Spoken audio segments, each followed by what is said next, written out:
Sir నమస్తే sir Rajasekhar గారు. నమస్తే అండి సార్ లాస్ట్ ఒక 1 month బ్యాక్ లాస్ట్ జూలైలో మనం మార్కెట్ ఆల్ టైమ్ హై గురించి ఒక వీడియో చేసాం. అప్పుడు నిఫ్టీ ఆల్మోస్ట్ 19,900 దగ్గర ట్రేడ్ అయింది. లాస్ట్ 10 days నుంచి కొంచెం మార్కెట్ అటు ఇటుగా కొంచెం అతలాకతలంగా ఉంది కదా. అయితే అసలు నిఫ్టీ లాంగ్ టర్మ్ వ్యూ అనేది ఏ విధంగా ఉంది? తప్పకుండానండి. మనం లాస్ట్ వీడియో చేసినప్పటికీ ఆ రోజు కూడా ఆల్ టైమ్ హైలో ఉందండి నిఫ్టీ. ఈరోజు 19,300 19,900 నుంచి 19,300 ట్రేడ్ అవుతుందండి ప్రస్తుతం. సో అది మామూలేనండి. ఫస్ట్ ఆఫ్ ఆల్ చెప్పాలంటే బుల్ మార్కెట్లో 2 or 3%, 5% ఆల్సో కరెక్షన్ అనేది కామన్. అది ఇన్వెస్టర్స్ అందరూ గుర్తుంచుకోవాల్సిన విషయం. ఎందుకంటేనంటే కంటిన్యూస్గా ఏ మార్కెట్ పెరగదు, ఏ కమోడిటీ కానీ ఏ అసెట్ క్లాస్ కూడా వన్ సైడెడ్గా గ్రాఫ్ పెరగదండి.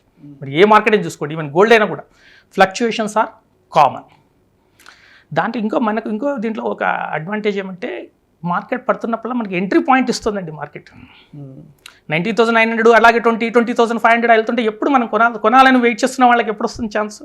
మార్కెట్ గ్రాఫ్ అనేది ఎప్పుడు ఈసీజీ గ్రాఫ్ లాగా ఉంటేనే కరెక్ట్గా ఉన్నట్టు. అవునండి. ఎంత ఈసీజీ గ్రాఫ్ లాగా ఉంటే అంత మంచిది నా వరకు ఇన్వెస్టర్స్కు. అదే ట్రేడర్స్కు వాళ్ళ ఈసీజీ గ్రాఫ్ కూడా కొంచెం అతలాకుతలం అవుతుంటుంది, అది వేరే విషయము. ట్రేడర్స్కు, ఇన్వెస్టర్స్కు, మ్యూచువల్ ఫండ్ ఇన్వెస్టర్స్కు, ఎస్పెషల్లీ సిప్ సిస్టమేటిక్ ఇన్వెస్ట్మెంట్ ప్లాన్లో ఉన్న వాళ్ళకు వీళ్ళందరికీ మార్కెట్ ఎంత వోలటైల్గా ఉంటే అంత మంచి. ఎందుకంటే మార్కెట్ పడినప్పుడల్లా ఆయనకు ఆ మంత్లో సిప్లో ఆయనకు ఎక్కువ యూనిట్స్ వస్తాయి. యూనిట్స్ అలాట్ అవుతుంది ఎక్స్ట్రా.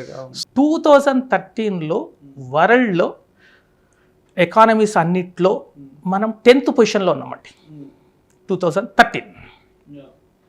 ఈరోజు 22 ఫిగర్స్, ఇంకా 23 కూడా 23 అనుకున్నా కూడా we are 5th largest economy. So 10 yearsలో 10th పొజిషన్ నుంచి 5th టాప్ 5కి వచ్చేసాం. 5 trillion ఎకానమీకి వచ్చేసాం. 5 trillion లేదండి, 5th పొజిషన్కి వచ్చాం. 5th పొజిషన్కి వచ్చాం మనం. అసలు పెద్ద ఎకానమీస్ మనకంటే Italy, Russia, Britain, Canada, Australia వీళ్ళందరూ మన వెనక ఉన్నారండి. వీఆర్ ఇన్ 5th పొజిషన్ చూడండి. సో మన ఎకానమీ మిగతా వాళ్ళతో, మిగతా దేశాలతో పోలిస్తే వీఆర్ ఫాస్ట్ డెవలపింగ్ ఎకానమీ. ఇది మన ఇన్వెస్టర్స్, మన రాజకీయ నాయకులు చెప్పడం కాదండి. పెద్ద బ్రోకింగ్ సంస్థలు, ఇంటర్నేషనల్ క్రెడిట్ రేటింగ్ ఏజెన్సీసు, ఇలాంటి సంస్థలు, ఫిచ్, మూడీస్, ఇలాంటి సంస్థలు చెప్పాయి. అసలు మొన్న ఒక ఆర్టికల్ చూశాను, China is the fastest growing economy మనకంటే. మన పైన ఉన్నారు వాళ్ళు, మన పైన. అలాంటి చైనాలో ఒక బ్యాంక్ ఉందండి, industrial development bank of China. వాళ్ళు ఒక ఇన్వెస్ట్మెంట్ ఫండ్ స్టార్ట్ చేశారు ఎక్స్క్లూజివ్లీ ఫర్ చైనీస్ పీపుల్. ఆ ఫండ్ యొక్క ఉద్దేశం ఏమంటేనండి, ఆ ఫండ్లో వచ్చిన కార్పస్ సబ్స్క్రిప్షన్ అమౌంట్ అంతా కూడా తీసుకొచ్చి మన దగ్గర ఈక్విటీస్లో ఇండియాలో ఇన్వెస్ట్ చేస్తారు. అంటే మన కాంపిటీటరే ఒప్పుకుంటున్నాడు మనం వీఆర్ ఫాస్టెస్ట్ గ్రోయింగ్ ఎకానమీ. అందుకని వాళ్ళు మళ్ళీ చెప్పడం కూడా వాళ్ళకు Chinese people they are telling ఏమనండి, Indian economy is entering the golden age of economic take off. అంటే we are in the take off. ఈ పొజిషన్లోనే వాళ్ళ ఇండస్ట్రియల్ బ్యాంక్ ఆఫ్ చైనా చెప్పిన కామెంట్ అండి, మన న్యూస్ పేపర్స్ చెప్పిన కామెంట్స్ కాదు. సో అదర్ ఎకానమీస్, మన కాంపిటీటర్స్ కూడా మన యొక్క ఎకానమీ బ్రహ్మాండంగా ఉండబోతోంది అని నమ్ముతున్నారు. సో ఇంకా ఇప్పుడు దీనికి మార్కెట్కు మీరు అడిగిన నిఫ్టీకి వస్తాం.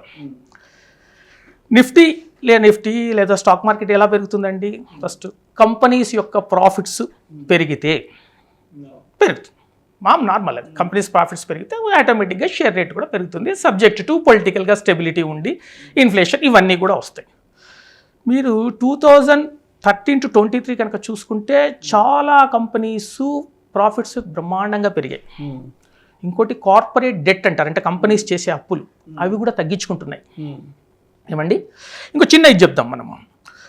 2013 మన గవర్నమెంట్స్, అంటే సెంట్రల్ గవర్నమెంట్ గురించి మాట్లాడతాను, వాళ్ళు ఎంత ఇన్ఫ్రాస్ట్రక్చర్ మీద స్పెండ్ చేస్తున్నారు. హైవేస్ 2013 ఆ ప్రాంతాల్లో 25,000 kilometers ఉండేది మనకి నేషనల్ హైవేస్. ఇప్పుడు 56,000 kilometers, డబల్. కార్పొరేట్ ట్యాక్స్ 2013లో 33.9% ఉండేది. ఈ రోజు 22%. సో కార్పొరేట్ ట్యాక్స్ తగ్గించే కొద్దీ కంపెనీ యొక్క ప్రాఫిట్స్ పెరుగుతాయి, కంపెనీలు ప్రాఫిట్స్ పెరిగితే స్టాక్ ప్రైసెస్ కూడా పెరుగుతాయి. మన ఎలక్ట్రిఫికేషన్ ఆఫ్ రైల్వేస్, ఇప్పుడు వందే భారత్ ట్రైన్స్ అవి చాలా చూసారా అసలు. ఒక 10 ఏళ్లుగా మార్కెట్ వెళ్ళిపోతుంది అసలు. అవునండి, 10 ఏళ్లుగా మార్కెట్, ఒక 20 ఏళ్ళ మార్కెట్లో ఉన్న వాళ్ళకు మనం ఏంది ఇంత ఫాస్ట్ అని అనిపిస్తుంది ఒక్కొక్కరికి. ఎలక్ట్రిఫికేషన్ ఆఫ్ రైల్వేస్ 2013లో 41,000 కిలోమీటర్స్ అండి, 41,000 కిలోమీటర్స్. ఇప్పుడు 4,100 అనుకుంటాను. దాదాపు ఇప్పుడు ఈ రోజు ఫిగర్ ప్రకారం 28,100 కిలోమీటర్స్ ఈ రోజు ఎలక్ట్రిఫికేషన్ ఆఫ్ రైల్వేస్. అప్పుడు 4,100 ఉండేది, ఇప్పుడు 28. ఎంత చూడండి.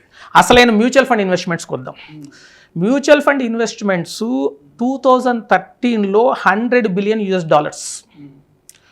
ఈ రోజు 2023కి వచ్చే లేటెస్ట్ ఫిగర్ ప్రకారం $500 బిలియన్, 5 times. మొన్న చూసాం మనం జూలైలో మనకు all time high systematic investment plan monthly యొక్క కలెక్షన్, ఆ July month collection 15,400 change, 15,400 crores కేవలం సిప్ రూపేణా వచ్చాయి. అంటే ప్రజలకు, ఇన్వెస్టర్స్ కూడా అందరికీ they are convinced that market will go up. అది చాలా మంచి సైన్ అండి. ఇంకా మనము ఒక కొంచెం హిస్టరీ కూడా మాట్లాడదాం. 2003 ఏప్రిల్లో నిఫ్టీ 980 పాయింట్స్ ఉందండి. 2003 ఏప్రిల్. అదే 4 years 2007 డిసెంబర్ నాటికి 6,000 అయిందండి. అంటే ఆల్మోస్ట్ 6 times అయింది. కేవలం నిఫ్టీ సిఏజిఆర్ ఆ 2003 to 4 yearsలో 64% వచ్చిందండి. ఇప్పుడు మనం ఇది మాట్లాడదాం. దీనికి ఇన్ఫ్లేషన్, మనకుండే మెయిన్ ఒక థ్రెట్ ఏమంటే ఇన్ఫ్లేషన్.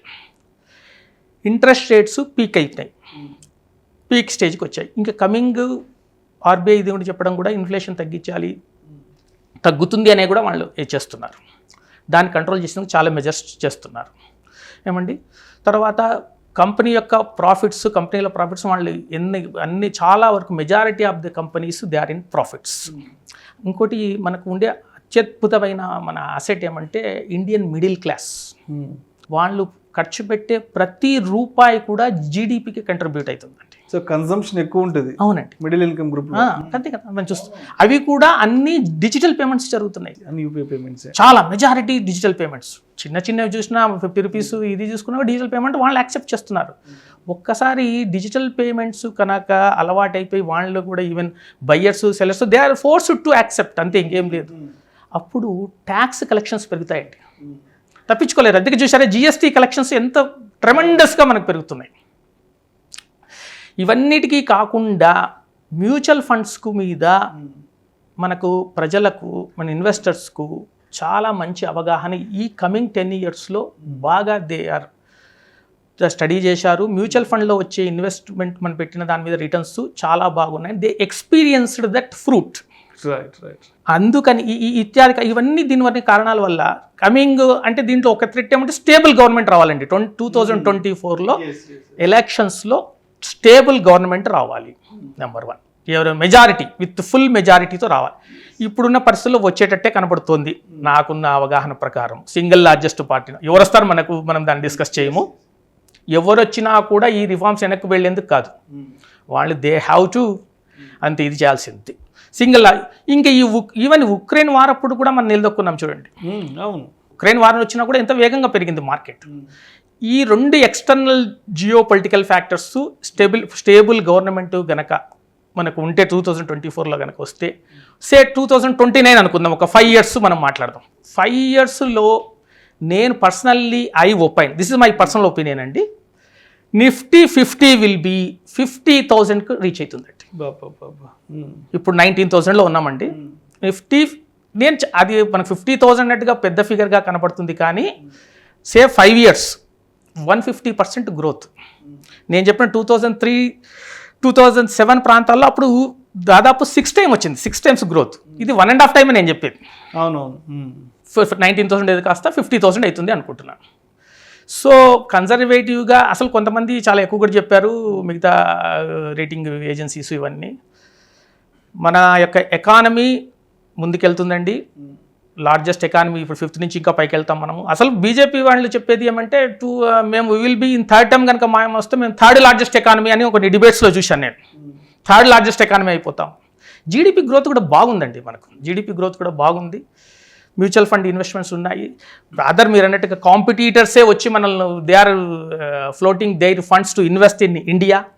ఇవన్నీ మ్యూచువల్ ఫండ్ ఇన్వెస్ట్మెంట్స్ చాలా బాగా పెరుగుతాయండి. మ్యూచువల్ ఫండ్ ఇన్వెస్ట్మెంట్స్ రానున్న రోజుల్లో కూడా ఇంకా ఎక్కువ పెరుగుతాయి, ఇంకా ఎక్కువ పెరుగుతాయి మిడిల్ క్లాస్తో ఇదంతా.